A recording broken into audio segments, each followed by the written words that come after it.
وہ جائے نماز پہ بیٹھی آنسو بہا رہی تھی، روئے بھی جا رہی تھی اور مسکرائے بھی جا رہی تھی۔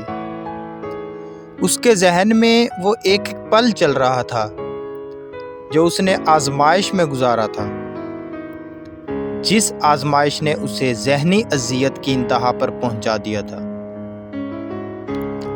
آج اس کی آزمائش کو ختم کر دیا گیا تھا، وہ آزمائش جو حالات کے مطابق اسے لگتا تھا کہ اس کی زندگی کی ساتھی ہے،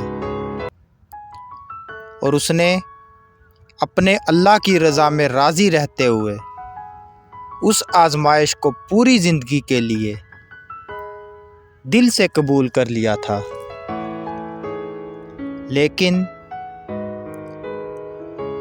اس کا تو رب کسی کو برداشت سے زیادہ تکلیف نہیں دیتا، تو اسے کیسے ناقابل برداشت اذیت میں رہنے دیتا۔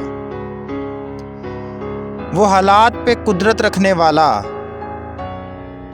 مشکل کے ساتھ آسانی رکھنے والا،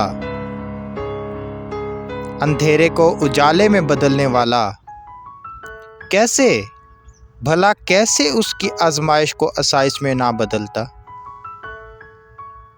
ایک پل میں سب بدلتا دیکھ کر اس کی عجیب سی کیفیت تھی۔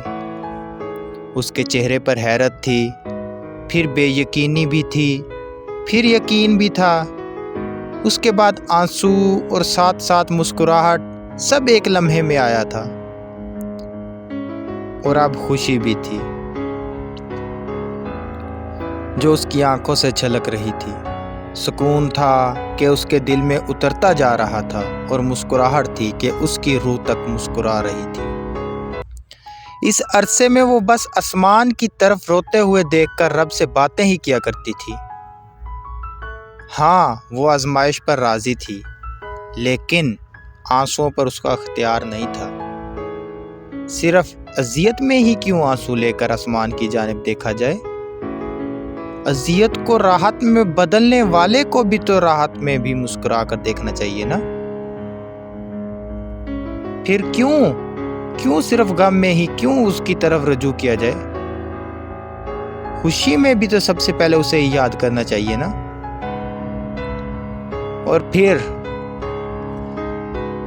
پھر وہ سجدہ شکر ادا کرنے کے بعد بھاگتی ہوئی کمرے سے باہر آئی، اور اس نے تشکر بھری نظروں سے مسکراتے ہوئے آسمان کی جانب دیکھا۔